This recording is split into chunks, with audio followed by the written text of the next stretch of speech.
Life has a funny way of getting in the way of the best laid plans. I've learned not to worry about them.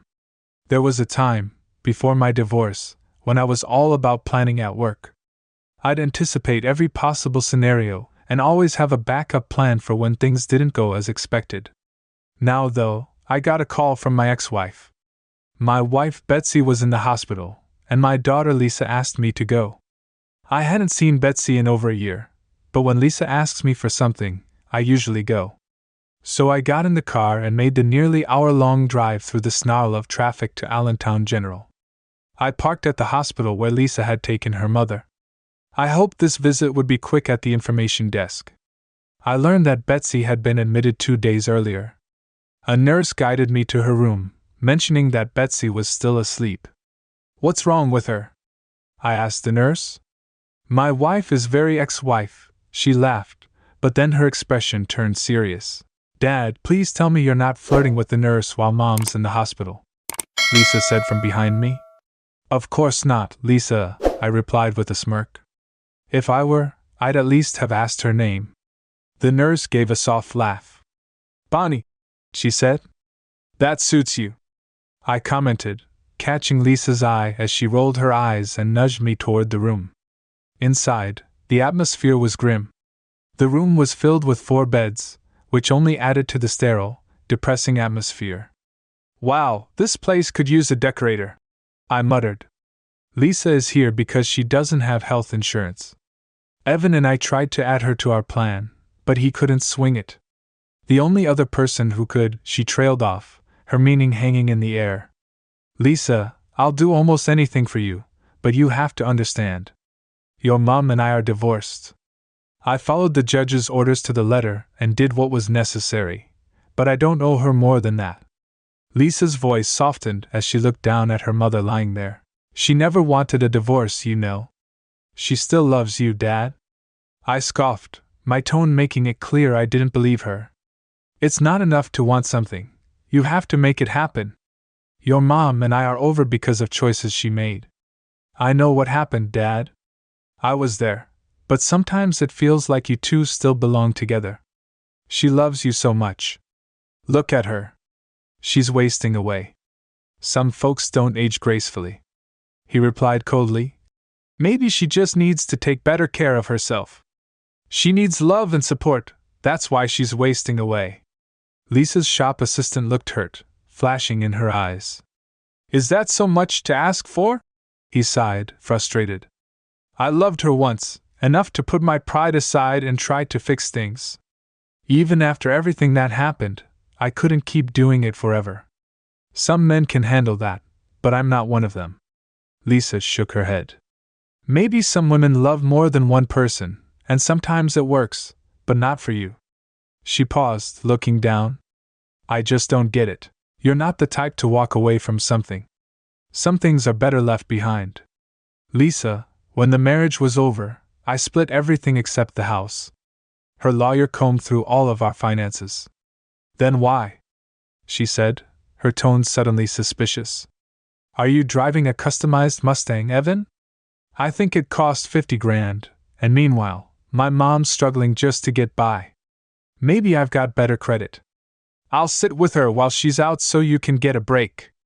You could probably use one," I told Turley. "Thanks, Dad." "She might not even wake up. They've had her on medication, but they're still unsure if she took too much by accident or on purpose. She's been slipping, Dad's drinking more, not eating properly, exhausted and dehydrated. There's a good chance she'll stay asleep." I tried to lighten things up a bit. Lisa didn't seem amused. "If she does wake up, please just be kind for my sake." "All right, Lisa," I agreed. She leaned down, kissed my cheek, and left. I settled into the chair beside Betsy's bed and pulled out my iPad, intending to read, but my mind wandered. 2 years had passed since this all began, but somehow it still felt raw when I thought back. I remembered how I'd do anything for Lisa when she was young. She used to make these strange mixes of candy, and I'd pretend to love every single one, smiling and telling her how great they were. One evening, Lisa invited us over for dinner. It was nice.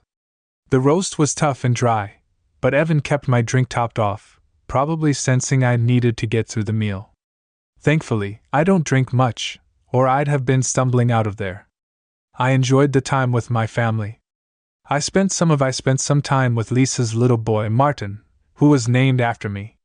He was adorable and, in my eyes, could do no wrong.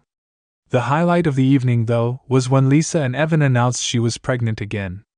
"Evan, what are you doing to my daughter?" I joked, getting a laugh from the table. We moved on to the usual discussions about baby names. Lisa mentioned that they liked the name Emma if it was a girl. I suggested the name Thomas for a boy after Evan's dad, and he seemed to like that idea. Then Betsy chimed in, taking things in a different direction. "You've already got a grandkid named after you," she said, her tone sharper than necessary. "Maybe it's time to let someone else decide." I grinned. "Oh yeah? Let me guess. Betsy for a girl. Benjamin for a boy." "Well, actually, I was thinking about Michael." "We could call him Mike," she said. The mood shifted. Lisa looked at me, her expression unreadable. She looked at me, her expression unreadable. "I'm not sure about that," she said. "I think I like Dad's suggestion better, don't you, Evan?" Evan was still caught up in the moment, picturing his dad's reaction to a grandson named after him. He just nodded. Betsy reached for my hand, but I pulled back. Lisa hadn't noticed my reaction, so she asked her dad. Her tone was icy. I kept my voice as steady as I could. "I think naming him that would be as big a mistake as what your mother just suggested. You know those moments you see in movies where we were having a good time, and then someone said something that made the whole room go silent. That's exactly what happened. It felt like an eternity, but it was probably just a few seconds. Then Evan broke the silence, looking down at his watch. "Well, I really should get to bed early. Meeting tomorrow. Thanks for the evening." I stood up, patting him on the shoulder. "Thanks, Evan. Love you, Lisa." I headed for the door, hoping to make a quick exit. But Lisa's voice stopped me. "Dad, what is wrong with you?" she demanded, her frustration spilling over. "Aren't you forgetting something?" I gave a shrug and headed over to Lisa. "I've got to get out of here. I can't even breathe." Her face twisted into a smirk. "I wasn't talking about you. I was talking about Mom. I thought you weren't drinking. Just what has Evan been filling your glass with?" "It's Pepsi," I said, though honestly, a drink might not be the worst idea right now. Betsy stepped forward, her hand reaching for me again. This time, I moved away so sharply that everyone noticed. "We'll talk about this when we get home," she said, trying to keep her voice calm. "There's nothing to talk about," I snapped. "I'm going back to my place. I don't know what you're doing or where you're going, but it's not with me." Lisa's face fell. "Wait a minute, Dad. You're mad because Mom didn't like the name you suggested." Betsy's eyes widened. She must have known I was on to her. I said to Lisa, in a calm voice, that I wasn't angry. I was just finally seeing things clearly. I looked around the room at everyone's shocked faces, except Betsy's. She knew exactly what I was talking about. Sometimes the people you love hurt you, and you let it slide. You think that if you can get past this one, it'll be easier in the future. Small issues will be easier to deal with, but then something happens that shows you all the pain and compromise were pointless. "Dad, you're not making any sense," Lisa said, her face clouded with confusion. I took a deep breath. "Lisa, your mother wants to name my grandson after the man she's been in love with for 15 years. The guy she had an affair with. She just found out he died recently, and now she wants to honor his memory in my family." The room went silent as everyone turned to Betsy, who had collapsed onto the floor and was quietly sobbing. "I'm so sorry, Martin," she whispered. "It ended years ago. I've tried to be a good wife to you." "Why did it end?" "Betsy," I asked, my voice cold because I felt guilty.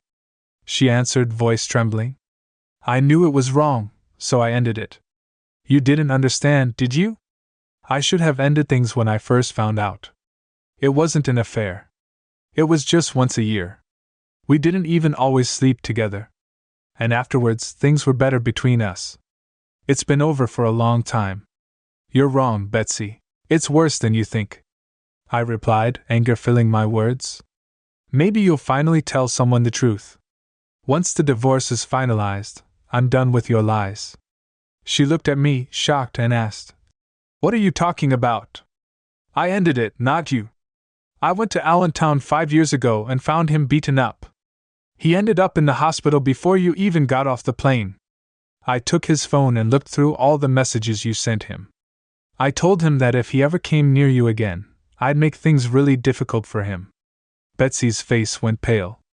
Martin, I'm sorry, it was a mistake. I was wrong. I shook my head, feeling angry. I was wrong too.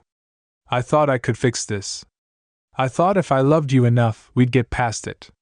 But tonight, when you said his name, you ended things for good without another word.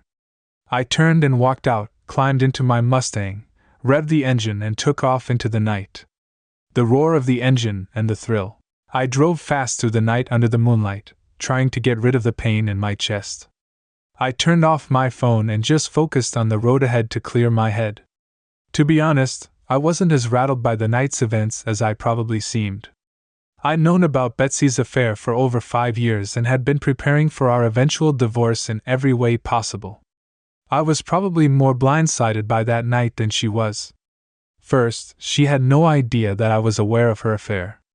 Second, she only learned that night exactly why the affair had ended. It had all started when Betsy flew out to Allentown for a work conference. It was the same one she attended every year. She checked into her usual hotel and went to the conference. On the day of the event, she always said it went on too late. After the day's seminar ended, she met up with Michael for dinner at a quiet restaurant.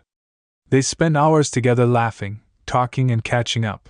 She even mentioned me once or twice, probably out of habit, maybe even as a way to quiet any remaining guilt. When the restaurant finally closed, they shared a long, intimate kiss before Betsy returned to her room. Meanwhile, Michael made his way out to the car park where his car was parked. He was planning to head home, but I was already waiting there, perched on the bonnet of his car like I belonged there. Hey, that's my car, he said, surprised and maybe a little unnerved. Sorry, I said, standing up and stepping towards him. But it's wrong for someone to mess with things that don't belong to them. Mike, don't you think? He looked confused, like he was trying to figure out what I meant.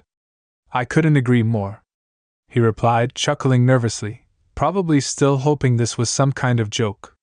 Good, so we're on the same page.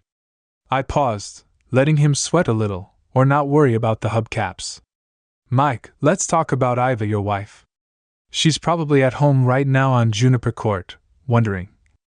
Where are you? Mike went pale. I could see the panic in his eyes as he tried to keep his cool. I think I should call the police, he muttered, reaching for his phone. I pulled out my own phone and held it out to him. Go right ahead, I said, but it'll be my word against yours. I can assure you I've got nothing to lose here. You, on the other hand, I wonder how you're loyal, faithful. If your wife found out you'd been seeing someone else, it'd be a shame, wouldn't it? His face was drained of color. I leaned in closer, my voice low and threatening. I don't share, Mike. He stared back, looking for an escape. I know, Betsy, but we haven't. I cut him off. Let's not play games. I watched you tonight. I know tonight was just dinner, but what about last year and the year before that? How long has this been going on? He swallowed hard, his face turning red with embarrassment. 15, maybe 20 years? He mumbled, barely audible through his quivering lips. Good, I said firmly. Then you should understand me clearly. It's over. If you so much as say her name again, I will not only end your marriage, I'll end you. Do we understand each other? Other Mike nodded quickly, his whole body trembling. I turned to leave, throwing one final warning over my shoulder. Next time we talk, Mike, it won't be this friendly. With that, I left him there, his world shaken to its core. I went back home to find Betsy acting just like she always did after her conference trip. RS was overly affectionate, as if trying to make up for lost time. Usually, she'd come home and we'd go on some little vacation together to reconnect. But that year I was suddenly too busy for any getaways, no matter how much I tried to push it all to the back of my mind. The memory lingered, and every time it surfaced, I felt that anger and need for vengeance bubbling up inside me. It wasn't long before I started taking my anger out on Michael in other ways through a few while I set him up with some business connections that ended up costing him his job. I didn't tell him I was behind it, but it was satisfying to see him fail. It was almost thrilling, like when I do something nice for Betsy. This time it was twisted though, because I knew I was making his life hell. I was making his life a living hell for the next 5 years.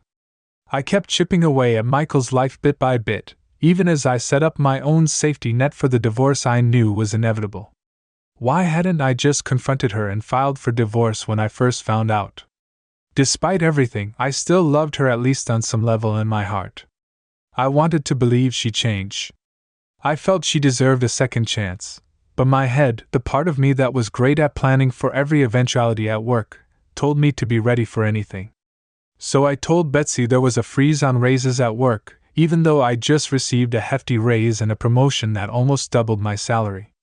I put most of the extra income into accounts she knew nothing about. Then 2 years later, I got another promotion and another raise, and I kept it all hidden. The whole point was simple. If we divorced, Betsy would have no idea what I was actually earning. She'd think I was still making $40,000 a year, which would be the basis for any settlement. My boss had gone through a nasty divorce and was more than willing to help. Officially, I was listed as a mid-level manager, so no one outside the company questioned why everyone else deferred to me. I was a level manager, so no one outside the company questioned why everyone else deferred to me. In reality, 75% of my salary was paid to a vendor company run by some fishing buddies. They let me use their names, and I took them fishing now and then in return.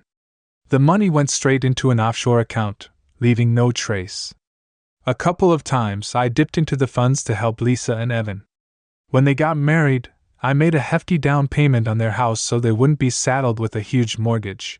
I didn't buy it outright, but I made sure their monthly payments were next to nothing. Another time, I used the money to buy them a second car, which was something they needed since they worked in opposite parts of town. Even with these gifts, I made it look like I'd pulled from my retirement or taken out loans, so that if it came to a divorce, Betsy wouldn't have much to claim. Meanwhile, I kept finding ways to make Mike's life miserable. He worked in manufacturing, inspecting castings, and my company had ties to similar businesses all over the country. I had a friend in Allentown. I also kept an eye on his career, so I'd get a call whenever he landed a new job. We already had a business account with his employer, so someone would arrange lunch with the managers. Before long, Mike would be out of a job if we didn't have an account. We'd get one, and the same thing would happen. I kept a detailed spreadsheet tracking every setback he faced, though not all of them were my doing. Eventually, his reputation became so tarnished that he couldn't even get an interview. By the end, he was stuck doing landscaping. Mike was forced to take on day labor just to get by. All of this took a toll on his personal life. His wife had to go back to work to support the family. I never targeted her or their kids. I had no quarrel with her or their kids, so I made sure they were taken care of. I even helped get Mike's daughter into law school. I set up a scholarship just for her. She never knew where the money came from, but it was enough to get her through school with a few bonuses along the way. Meanwhile, Mike was crushed by his failures. He wanted to be a provider and a self-sufficient man. He was a good man, but life had other plans for him. He started drinking, but he never took it out on his wife or daughter. By the end, he was a shadow of the man he'd once been. I couldn't ignore the changes in myself either. I wasn't the same easygoing, soft-spoken guy I'd been before discovering Betsy's betrayal. I was always open and honest, but that shock shifted something fundamental in me. Yet when I looked in the mirror, I still saw myself as Martin Ellis, family man, a decent guy. Shouldn't villains have some sort of telltale sign, like a black hat or an ear? Sometimes I even wondered if I should trade in my Mustang for a black one to fit the. Part of me wanted to question these things, but my heart was shattered and it wasn't interested in healing. It wanted vengeance, and it wasn't going to rest until I'd gotten it. I watched Betsy closely and found myself incapable of trusting her anymore. I realized just how hollow it felt not to have faith in the woman I'd promised to love and cherish her. Mike's affair had destroyed more than just our marriage. It had also shattered my ability to trust anyone, and that loss was significant. So, for 5 long years, as I worked to bring Mike down, I also kept a close eye on Betsy and prepared meticulously for the divorce that I knew was coming. Other men only have days or weeks to shield their assets, but I'd had years to prepare. I'd planned to wait even longer. Betsy was still decent looking when we divorced, but I'd intended to wait until she was fully on the downswing. Mike hadn't lasted as long as I thought he would, though. I had enough time to hide away as much money as I could. The house wasn't an issue. It had been in my family for generations, and we were allowed to live there because my parents no longer needed such a big place. When divorce proceedings started, my lawyer made it clear that my parents owned the property. She gave it to him outright, and we were allowed to live there rent-free. When Betsy came back from the conference that year, she texted Mike to tell him how much she'd enjoyed their dinner and the kiss they'd shared. She also said that while she missed the times they'd been intimate, she was relieved it hadn't happened this year. Betsy always felt guilty about being unfaithful to me and was certain Mike felt the same about his wife. She went on to say that their romance now was purely emotional and was actually better because they could carry it on without guilt. According to her, maybe they were simply getting older and physical affection wasn't necessary, just being together was enough. "That way, we can be together forever," she said. She signed off with, "Until next year, my love." I read that text while waiting for my luggage at the airport. For a split second, I felt a surge of fury. I wanted to strangle her. Part of me still loved Betsy, but that text transformed my feelings. When she got home, I was watching a football game at home when she came in and wrapped her arms around me. She leaned in for a kiss, but I pulled back and told her I was fighting off a cold and didn't want to pass it on. "Just make sure you're better by the weekend," she said with a grin. "What's happening this weekend?" I asked. She gave me that familiar smile and said, "Oh, we're going on our little getaway, remember? We always go right after my boring conference, 3 nights, 4 days, just the 2 of us away from everything. Oh well, maybe you could make it a mother-daughter trip this year? Take Lisa along," I suggested. "I can't really get away from work," she said, trying to mask her disappointment. "It's just 2 work days," she protested. "Think about it. A long weekend together in the Solomon Islands. We might not even leave the hotel room. I bought some interesting things to wear for you." I couldn't help but wonder how many of those things Mike would have seen if they'd been together sooner. "Honey, there's a freeze on raises at work and they're cutting costs wherever possible." I explained that I need to make sure I'm not seen as an unnecessary expense. She sighed. "I understand," she said it a bit reluctantly. "I'll give Lisa a call, but you should join me in the bedroom." 10 minutes after I hung up, I heard her upstairs talking to Lisa on the phone. Then, as if she couldn't help herself, she sent Mike another text asking if he'd gotten her earlier message. My stomach churned with disgust. I couldn't stomach going to bed with her, so I lay on the couch and pretended to be asleep when she came. Over the next few weeks, I had to come to terms with everything, and that adjustment was far from easy. I became a much better actor than I'd ever imagined. We still had intimacy as often as we had before, though. I couldn't say if Betsy enjoyed it as much. I didn't care. I didn't bother trying to please her anymore. I just didn't care if she was satisfied or not. She was just another woman in my life, not the one I'd once loved. Our time in bed became raw and devoid of affection, yet oddly more adventurous. Betsy had always been pretty reserved, but that guilt. After each conference, she was more open to trying new things. I saw it as a chance to explore things she'd never done before. She could always say no or tell me she wasn't interested. I was already there the following year, ready to see what she'd do. I checked her phone records and found no incoming calls from Allentown, though she'd sent several texts to his number. She was getting more and more frustrated as her messages went unanswered. She even reached out to a few friends who knew him, but they told her he'd hit a serious rough patch. She learned for the first time about the beating he'd suffered after last year's conference. She also found out that he'd been robbed and that he'd lost his job. Nobody knew where he was working now or even if he was still in the same industry. She tried texting him again, hoping he'd agree to meet her for dinner, but she got no response. Finally, she got one of her friends to check in on him. The friend came back with a mic, didn't remember Betsy, and didn't see the point in reconnecting, especially since he no longer worked in their industry and wouldn't be attending the conference. Betsy was really upset. She told me she didn't feel up to attending the conference that year, since you've gone every year. You might as well tough it out again. I told her, act like you don't care. I told her that there was no reason why this year should be any different. She looked at me, clearly deflated, but agreed to go.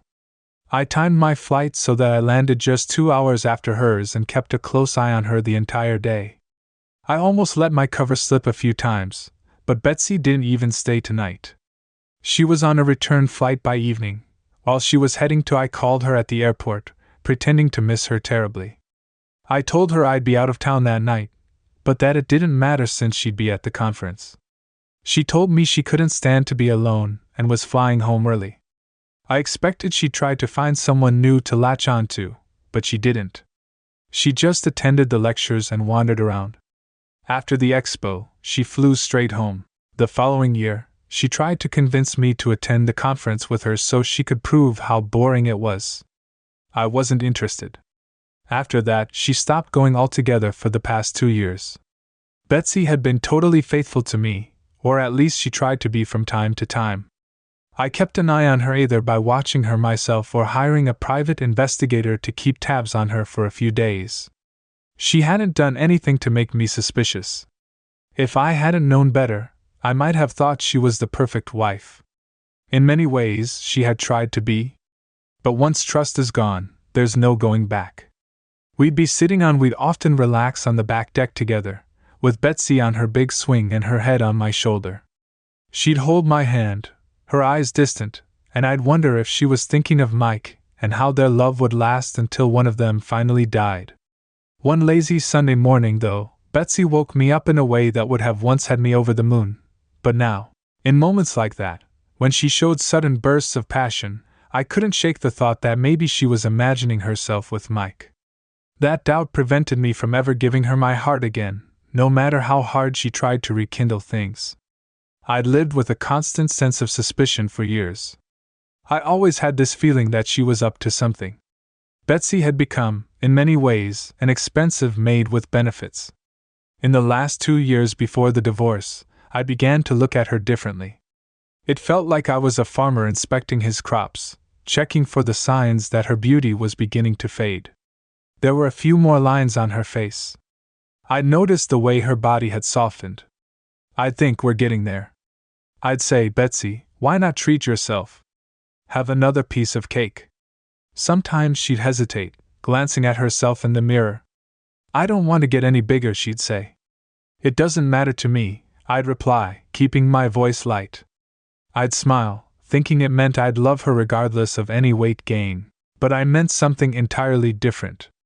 It didn't matter to me because I knew we wouldn't be together much longer. She could eat whatever she wanted or look however she pleased. It wouldn't affect me in the least. Our life looked good from the outside. We still had friends. We spent a lot of time with Lisa and Evan, and we often visited them. Everything seemed peaceful and happy for years. I almost believed that Betsy had put her affair out of her mind, or maybe that she thought she'd actually gotten away with it. After 5 years with no consequences, she'd probably let herself believe it didn't matter anymore. A few days before that dinner, one of my friends, who's a private investigator in Allentown, sent me an update on Mike. He'd been let go from his latest job and was struggling to make ends meet, working in fast food. His drinking had gotten so bad that the manager wouldn't even let him work inside. Instead, he was tasked with landscaping around the restaurant. Some days he had to shovel snow or mow the grass. On others, he wore a ridiculous clown costume to stand by the road and spin a sign, hoping to lure in passing drivers for burgers and fries. He'd hit rock bottom. He was almost laughable to see a man nearing 50, a college graduate reduced to a minimum wage worker dressed like a clown. All of his colleagues, the only other employees, were teenagers. One day, a young kid at the restaurant gave Mike an especially hard time. The boy's mother had shown up to argue about his grades and tried to make him quit. The kid made his point by looking at Mike. "What's the point, Mom?" he said, glancing over at Mike. "Even if I graduate and you and Dad pay for college like that poor guy's parents probably did, how do you know I won't end up right back here? Dressed like a clown, I mean I'm better off than he is and I'm only 17. At least I work inside and make more than minimum wage. If I go to college, I might end up making even less." Mike's pride had already been shattered, but hearing that kid tear apart his life was the final blow. His once confident face turned to stone. Whether it was on purpose or just a careless mistake, I don't know. But not long after he flung his sign up into the air, the sign fell on a woman standing nearby, knocking the bag of food out of her hands. The woman started screaming at him, and something in Mike snapped. He went berserk, kicking her and spilling the hamburger down the street like a hockey puck, calling her every name under the sun. When the police arrived, they found him in a state of rage, yelling and cursing as if he'd lost every ounce of dignity he'd once had. He was fired on the spot. Mike's last paycheck bought him a bottle of liquor and a rope. He went home that night, and before he took his first sip, he decided to use his college degree one last time. He'd studied manufacturing technology, so he took his time crafting the most flawless noose, looping it perfectly before climbing onto a chair with it around his neck. Then he drank deeply, thinking over the moments that had shaped his life. He remembered his early career full of promise, and traced the arc of his decline. He thought of his daughter and how he'd lost her respect, and of his wife, who'd once been his partner in everything but who now barely spoke to him. They hardly spoke to each other and slept in separate rooms, which was a silent acknowledgement of their broken marriage. It wasn't his job loss that had ruined his marriage, it was his inability to handle each failure and adapt as his life changed. They'd been drifting apart for years, and deep down, he knew he'd been waiting for the other shoe was about to drop in those final moments. Mike died thinking his downfall was just a string of bad luck. He had no idea it was me behind it all, slowly pulling the strings that unraveled his life. I'd always planned on telling him one day, just before finishing my vengeance, but I never got the chance. Mike's last coherent thought was, Mike thought about Betsy and how she was responsible for his bad luck. He believed that she had discovered them when they first met and that her husband had attacked him. From that moment on, Mike's life had been in decline. He had never recovered. His last thought was, Mike muttered, "Damn witch," as he succumbed to the effects of alcohol. When he woke up, he'd find a way to make her pay. Mike's wife was the one who found him, hanging lifeless from the ceiling. She was so relieved he'd finally been suffering for years. At least now he was finally beyond his pain. One of Betsy's old colleagues who knew Mike emailed her to share the news. She learned every detail about his last years, his struggles, and how he died. I'd already heard the news from my investigator, so I knew to expect something from her. I watched her closely, trying to gauge her reaction. I wanted to see how she was going to react. Was she upset because she'd lost someone close to her, or was she just shaken up by the reminder of how fragile life can be? That night, she clung to me with a passion I hadn't seen in years. She held on to me as though I might slip away, tears in her eyes. When I asked her what was wrong, I thought she might say she'd lost an old friend, but she surprised me. She just said, "I love you so much." Her voice was trembling. She said she was grateful to have me and that she didn't know what she'd do if anything ever took me away from her. I was moved by her words. I'll admit I let my guard down just for that one night. We made love like we used to, with a tenderness I hadn't felt in years. I held her close, kissed her slowly, and let her know that I loved her too. For a moment, I even believed that I might be healing and that I could trust her again. It felt as though a scab had finally formed over my wounded heart. The next night, we were at dinner with Lisa and Evan, and I couldn't stop holding her hand. We shared looks across the table, and Lisa teased us, asking how we were still so in love after so many years together. I thought for a moment that maybe she was right, but then Betsy had to butt in and start talking about how Lisa and Evan should. I was so angry when she said she wanted to name her grandson after Mike. I felt all those years of quiet, patient vengeance against Mike resurface, along with all that anger and bitterness I thought I'd buried. I realized then why everything I'd done to Mike had never felt like enough. I'd already punished him enough.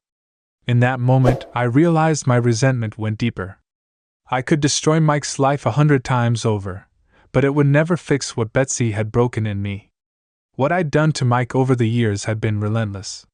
It was as if I'd emptied a full clip into him. I kept going, even when he was down. But the truth is, Mike alone hadn't caused my pain. He was just a side character in the story of my misery. He hadn't promised to love, honor, and cherish me for life. That had been Betsy. Mike was practically I didn't know him at all until I confronted him. Now he was in town, and I'd left him broken. My revenge on him had been excessive, but more than anything it had been cowardly. It was like I'd been a regular high school kid, and instead of standing up to the football player who'd shoved me, I'd turned and beaten up one of the nerds on the I was angry at Mike, but I should have been angrier at Betsy. After that disastrous dinner, I should have let Betsy come home and talk. Instead, I cut her off. I told her I'd packed up her clothes and personal belongings and that she could come get them. I suggested she bring Lisa and Evan along so one of them could call me to verify that the items she took were acceptable. I'd be gone all day and would return only when she called to say she was finished. When I got home that evening, she was still there. Lisa was there too, and they both wanted to talk. They sat me down as though I was the one in trouble. "Martin, I love you," Betsy said, her eyes pleading. "I love you with everything I have, and I would never do anything to hurt you intentionally. I'm so sorry," she added. "I'm sorrier than you can imagine," I replied, my tone cold. "You may be about the sorest excuse for a wife I've ever seen. Can't we at least talk this through?" she pleaded. "We've been together for nearly 30 years. Are we really going to throw all that away over something that happened years ago? And it's been going on for a while. Why didn't you say anything when you first found out? I can't imagine how much pain you've been carrying all this time. I'm starting to understand why there's been this wall between us for so long. This is it, isn't it?" I sighed, nodding slowly. She continued, her voice shaking.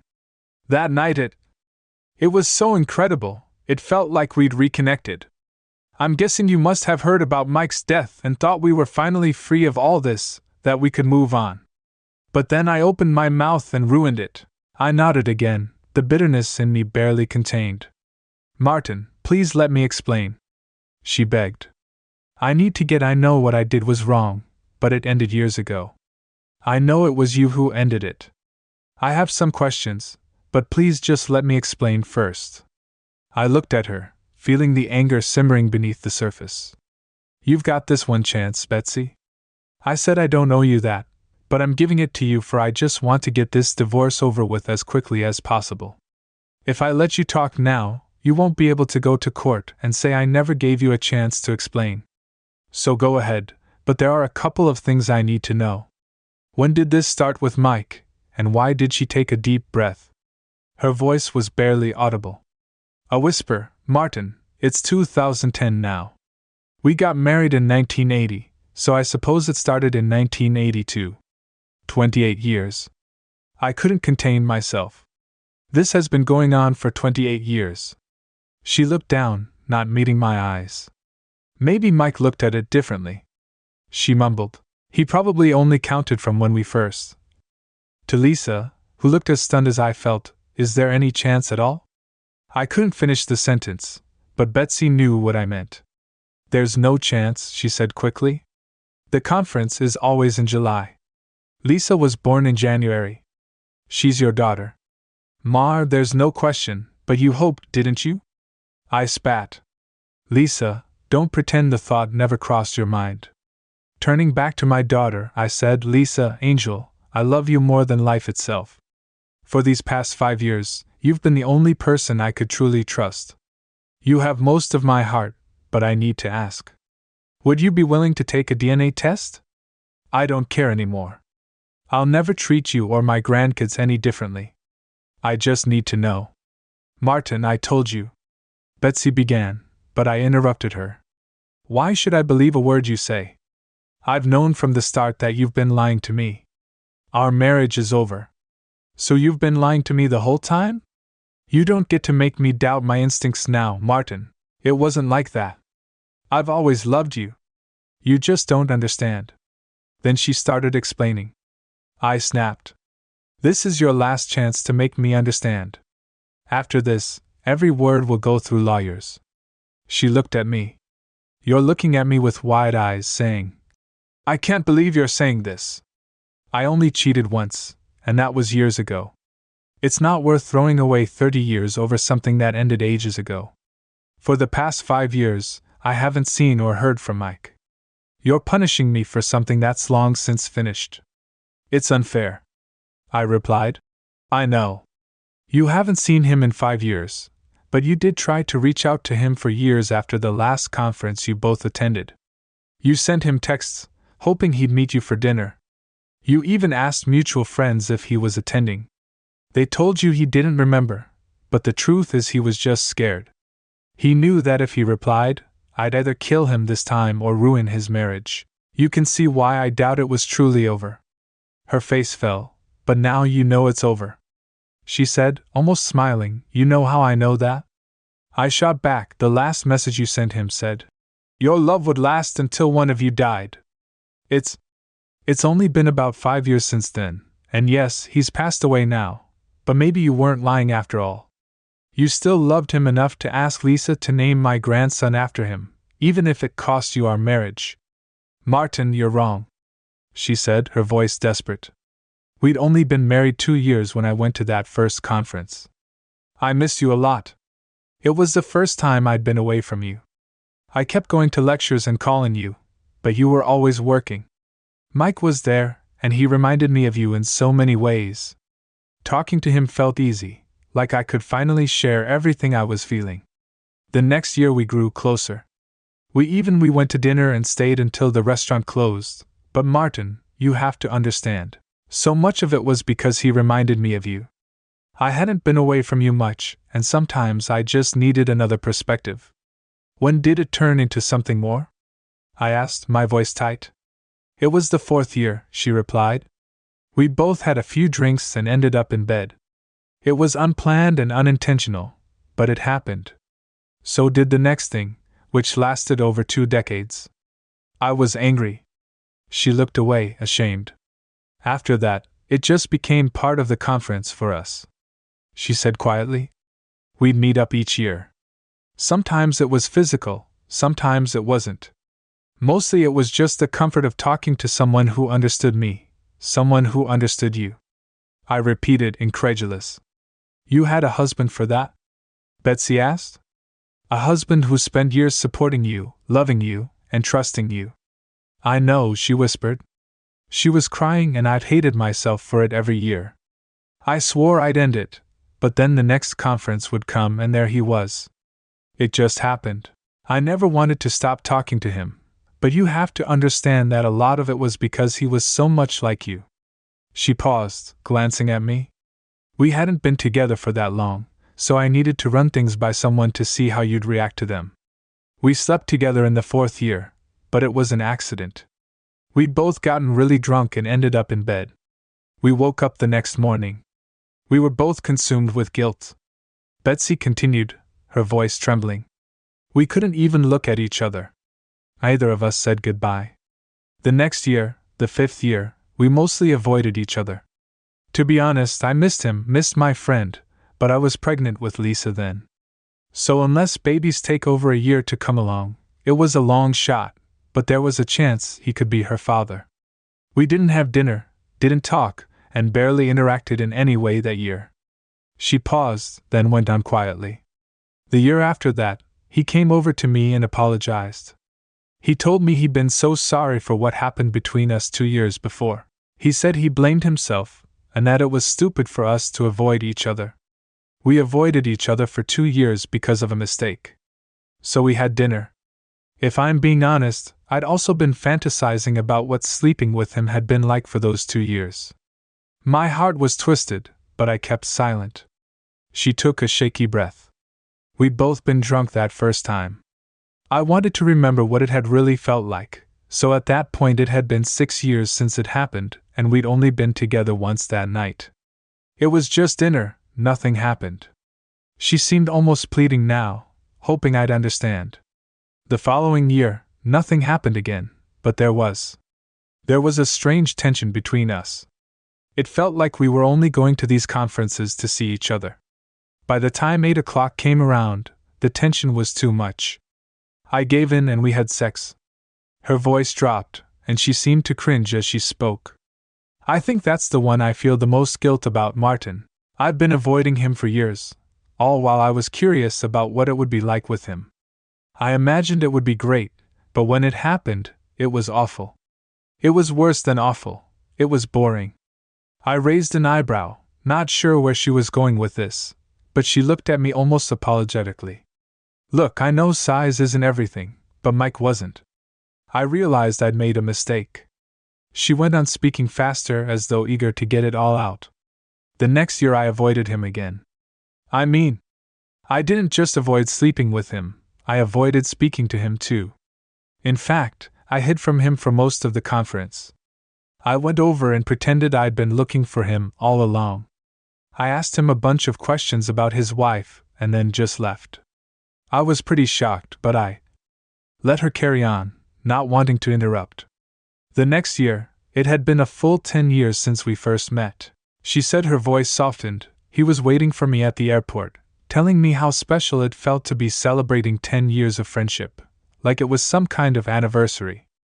I didn't want to hurt him, so I gave him a one-off sleep that year. I felt my stomach twist with anger and disbelief. Sleeping with him was worth risking your marriage. Martin, you have to understand. She pleaded, her voice shaking. He really was a lot like you. I didn't want to hurt his feelings. Besides, it only happens once. A year later, there was nothing particularly wild or strange about it. It was like the sex of old people, and look at what you and I have. It doesn't compare. Mike wasn't into trying new things. It was plain, almost obligatory. She paused, giving me an almost embarrassed look. I've never done anything intimate like that with him. I mean, not the way I have with you. I've only ever been with you, Betsy. I couldn't hold back any longer. You really don't understand this, do you? I started getting experimental with you after I found out about you. I let you do things for me, but I never did them for you, no. I wasn't about to put my mouth anywhere that Mike's been. To be honest, every time I slept with you it wasn't love. I was just sleeping with you like I would with a stranger. You were just there, and you were available. Her face fell and she seemed to wilt in front of me. So for the next few years I survived it. She continued, her voice barely a whisper. I'd go to the conference, and I knew he'd be there. I dreaded it, but I looked forward to it too.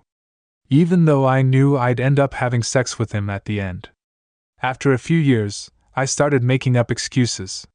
One year I told him I was on my period. Next I put up with it. Then I claimed I had another year of genital herpes.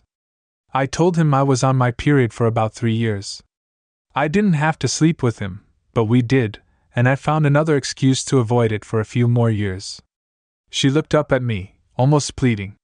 The year that you beat him up, it had been 4 or 5 years since we hadn't had sex in years. He always talked about it like he loved it, but for me it was like pulling teeth. He was my friend and I didn't want to hurt him. He likes hearing how much I care about him, and we told each other we loved each other, but I never really felt it. I just didn't want to hurt him. You hurt me because you felt bitter. Martin, how are you? She asked, sounding genuinely baffled. It went on for over 20 years. When you found out we'd been intimate thousands of times, I loved every one of those times with you. I may have been with Mike 8 times at most, and I hated every moment of it. Mike, I think it was about 8 times, and I hated every single moment of it. If it had been a matter of me choosing Mike over you, I'd understand your anger, but that never happened. If I'd given you second-hand treatment, or done something that would embarrass you, I'd understand, but that never happened. I love you too much for that. It was a once-a-year thing, far from home, where no one knew us. Even the year you confronted him, it was already ending on its own. She took a shaky breath, glancing down. You know about my texts, so you probably know we'd been talking about how much better things felt without the guilt. That's what I meant, Martin. I was trying to let him down easily. I thought the relationship would drift apart naturally. She reached for my hand, but I pulled it back, feeling the sting of her words. Martin, please, you have to believe me. She whispered. I love you, only you. Whatever happened with Mike was a stupid mistake I made years ago. I didn't know how to end it without hurting him. We have a lot of history, love, and a life together. Please don't throw it all away. I leaned back and studied her as I tried to process everything she'd said. I felt the anger inside me, but I could also see the pain and desperation in her eyes. This was the woman I'd loved for decades, the mother of my child and my partner in life. But her betrayal had cut so deep, and it was a wound that wouldn't heal easily. I understand, Betsy. I said slowly, I understand that you made a mistake and that you regret it, but the fact remains you betrayed me. You betrayed us every time you met. I'd loved this woman for decades. She was the mother of my child and my partner in life. But her betrayal had cut so deep. It wouldn't heal easily. I understand, Betsy. I understand that you made a mistake and that you regret it. But the fact remains, you betrayed me. You betrayed us every time you met.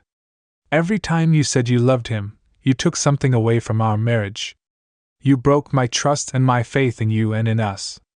I can see that you're sorry and maybe even understand why you did what you did, but I don't think I can ever get past it. Tears streamed down her face as she listened, her voice breaking. Please, I'll do anything to make this right. Just give us another chance. We can go to counseling. We can work through this. Please don't end our marriage over something that's been over for so long. I shook my head, trying to hold back my own emotions. It's not just the affair, Betsy. It's the... You lied for 28 years. You kept this from me for 28 years. You let me believe our marriage was something it wasn't. You took away my ability to make an informed decision about my life and whether or not I wanted to stay with someone who could do that to me. You robbed me of that choice. She broke down sobbing, and Lisa reached out, holding her mother. Dad, Lisa said, her voice soft but pleading. Mom made mistakes, but she's trying to make it right. Can't you at least? Let's try to work through this for the grandkids. I looked at my daughter and saw the pain in her eyes mirroring my own. I said softly, Lisa, I love you. I love you more than anything, but I can't just forgive and forget. This has been eating away at me for years, and I can't keep pretending that everything is okay when it's not. Betsy opened her mouth to speak, but I raised my hand. Betsy, I don't want to hear anymore. You've had your chance to explain, and I've listened. Now it's time to move on. I've decided it's time for me to move on. I'm filing for divorce. You can take whatever you want from the house, but I need you out by the end of the week. Dad, please, Lisa begged, her voice breaking. Don't do this. I looked at her, my own voice catching. I'm sorry, sweetheart. I said, but this is something I have to do for myself. I can't keep living with this betrayal. Betsy sank into a chair, her body shaking as sobs racked her. Lisa knelt beside her, trying to offer comfort, but I couldn't stay any longer. I stood up and took one last look around the room and walked out of the house as I drove away. I felt the weight of years of betrayal and pain. I thought about all those years we'd spent together, the life we'd built, the memories we'd shared. It hurt to think that so much of it had been tainted by her lies. But I knew staying would only deepen the wound. I needed to find a way to heal and finally move forward with my life. In the days that followed, I put my affairs in order. I filed for divorce and made arrangements for Betsy to move out of the house. Lisa tried to reach out to me a few times, but I couldn't bring myself to discuss it further. I decided I needed to focus on my future and find a life where I could breathe freely again. The day Betsy moved out was a mix of relief and sadness. She took only what she needed, leaving behind many of the things we'd accumulated over the years. As she reached the door to leave for the last time, she turned to look at me. Her eyes were full of sorrow. "Martin," she whispered, barely audible, "I'm so sorry." "I know, Betsy," I said, my voice steady, "but sorry isn't enough. Goodbye." And with that she left, and I was alone in a house that had once been filled with warmth, laughter, and love. I knew the road ahead wouldn't be easy, but I also knew I had to find a way to rebuild and somehow discover peace and happiness again. Over the next few months, I focused on myself. I poured my energy into my work, spent time with friends, and even I started dating again, and it wasn't easy. There were plenty of difficult days, but I slowly began to heal. I came to realize that while Betsy's betrayal had devastated me, it didn't define me. I was stronger than that, and I could still find happiness. Lisa eventually came to terms with the divorce. She still loved her mother, but she understood why I couldn't stay. Our relationship grew closer as we supported each other through those difficult months. Over time, I found peace in knowing that I'd made the right decision. I made the right choice for myself. I decided to reclaim my life and my happiness. The scars from Betsy's betrayal would always be there, but they no longer held power over me. I was free to move forward and build a new future filled with hope and possibility. 5 years have passed since that day I finally walked away from Betsy. In those years, I've rebuilt my life. The echoes of pain and betrayal still linger, more haunting than before. The most unexpected and heartbreaking blow came during a heated argument over the divorce settlement revealed that Lisa wasn't my biological daughter. She was Mike's child. I was devastated. I'd loved and raised Lisa as my own. A paternity test confirmed what Betsy had said. I was shattered. Despite everything, Lisa stood by her mother, struggling to understand why I was so determined to move on. It was a real blow when she chose to support Betsy after everything that had happened. In the end, I decided to remove Lisa from my will. It wasn't an easy decision, but I felt it was the only way to regain control of my life and legacy. Betsy and I split our assets evenly. She took half of our savings and a few personal items, while I kept the house. But it no longer felt like home, not with so many memories stained by betrayal. I eventually sold it and moved into a modern apartment. Moving back to the city was tough, but I found comfort in my work and slowly started dating again. It was at a business conference that I met Nancy. She was the light I hadn't known I needed. She was smart, kind, and genuinely interested in me. She had a successful career as a marketing executive, and her life was refreshingly uncomplicated. She'd been married before, but her husband had passed away in a tragic accident. Despite her loss, she was optimistic, full of life, and from the start, she had a way of making me feel alive again. She was like a breath of fresh air, healing wounds that I thought would never mend while I was finding happiness again.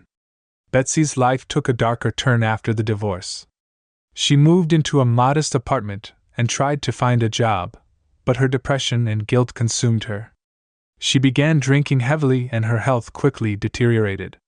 The weight of her actions and the loss of her family proved too much. She attempted to rebuild her relationship with even her own daughter couldn't fully understand the depth of her actions. The strain between them grew and Betsy became more isolated, sinking deeper into her despair. Eventually, Betsy lost her job and ended up on welfare. The vibrant woman I'd once loved faded into a shadow of herself, broken by guilt and loneliness. She tried to drown her pain in alcohol, but it only pushed her further down. Mutual friends told me she'd been hospitalized several times, both for alcohol poisoning and severe. It was tough to hear, but I just couldn't bring myself to reach out. The woman who'd once been my wife had caused too much pain, and I needed to protect the happiness I was finally beginning to find. Lisa, despite her efforts, couldn't save her mother from herself.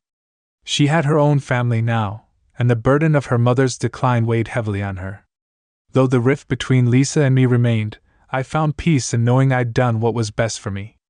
1 year later, Nancy and I got married.